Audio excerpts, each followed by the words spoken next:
저는 오랫동안 동생 때문에 차별받았다고 생각했습니다.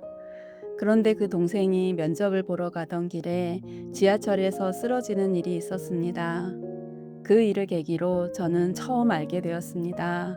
사랑을 받은 사람에게도 감당해야 할 무게가 있다는 것을요. 저는 일남육녀 중 여섯째 딸로 태어났습니다. 부모님은 막내인 아들을 보기 위해 딸 여섯을 낳으셨습니다. 그리고 아들이라는 이유만으로 더 귀하게 여겨지던 분위기 속에서 저희는 자랐습니다. 할머니의 편에는 노골적이었습니다. 어린 저는 왜인지는 몰랐지만 이렇게 느꼈습니다. 나는 환영받는 존재가 아니구나. 그렇게 제 안에는 서운함과 억울함, 피해의식이 쌓여갔고 저는 오랫동안 동생을 볼 때도 그 아이 자체보다 그 아이 때문에 생긴 제 상처를 먼저 보고 있었습니다. 그런데 어느 날 대학을 졸업한 동생이 대기업 면접을 보러 가다가 지하철에서 쓰러져 119 구급대에 실려가는 일이 있었습니다. 평소 비교적 건강했던 동생이었기에 그 소식을 들었을 때 정말 많이 놀랐습니다. 이후 치료 과정에서 그 원인이 마음에 있었다는 것을 알게 되었고 제 마음도 많이 아팠습니다. 저는 그저 동생이 사랑을 많이 받고 자랐다고만 생각했습니다. 그 사랑이 동생에게는 버거운 무게였을 거라는 생각을 해보지 못했습니다. 시간이 지나 동생에게 그때의 일에 대해 물어본 적이 있습니다. 동생은 중학교 3학년 때 이미 부모님에 대한 책임감을 느끼고 있었다고 했습니다. 그리고 그때부터 인생의 선택이 자기가 원하는 것보다 부모님에게 맞춰지기 시작했다고 했습니다. 그 말을 듣는데 제 마음이 참 복잡했습니다. 저는 늘 동생은 사랑을 많이 받아서 좋았겠다고 생각했습니다. 그런데 사랑만 받은 것이 아니었습니다.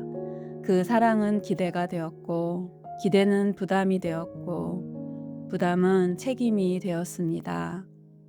그리고 그 책임은 아주 어린 나이부터 동생의 삶의 방향을 바꾸고 있었습니다. 그 사실을 알게 되었다고 해서 제 상처가 사라진 것은 아닙니다. 차별은 분명히 있었고 그 기억도 제 안에 남아 있습니다. 하지만 그 자리에만 머물러 있으면 다른 사람의 아픔은 보이지 않는다는 것도 그때 함께 알게 되었습니다. 우리는 흔히 남을 이해해야 한다고 말합니다. 하지만 마음이 상처로 가득 차 있을 때는 타인의 아픔이 들어설 자리가 없습니다. 그런 제 마음에 타인을 위한 공간을 만들어준 것이 명상이었습니다. 처음에는 제 상처를 지우고 싶어서 시작한 명상이었습니다. 그런데 명상은 상처를 없애주는 대신 그 상처를 있는 그대로 바라보는 법을 가르쳐 주었습니다. 아, 내가 지금 억울해하고 있구나. 내 마음이 참 많이 아팠구나. 그렇게 제 마음을 인정해주기 시작했을 때 저를 짓누르던 피해의식이 조금씩 가벼워지기 시작했습니다.